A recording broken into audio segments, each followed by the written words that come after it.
নাই নাই লাজ কৰা নাই। আপোনাৰ লগতে বিয়া হওঁ। তাৰ আগতে কিন্তু তিনিটা চৰ্ত আছে।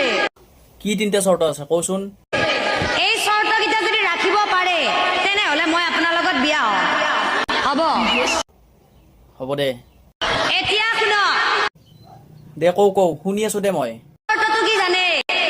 আপোনাৰ আৰু মোৰ বিয়া হোৱাৰ পিছত আপুনি সদায় ৰাতিপুৱা সেই বাঁহী চোতালখন হ'ব দে টেনচন কৰিব নালাগে, ঝাৰুহে মাৰিব লাগে। পাৰিব। বাঁহী বাচন বিলাকো ধুব লাগিব পাৰিব না? টেনচনে কৰিব নালাগে, বাচনে অলপমান চাবোন মাৰিলো এনেকে দিলো পানী ঢালি দিলো হৈয়ে গেল বাচন ধোৱা। আৰু মই গা ধোৱা কাপোৰখিনিও আপুনিয়ে ধুব লাগিব পাৰিব না?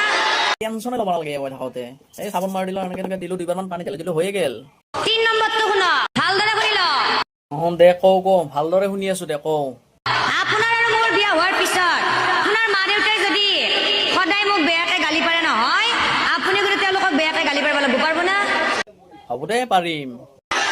বা তিৰি পাই মানে একদম মাক বাপেকক নালগা হৈ গৈছে দেখছি না?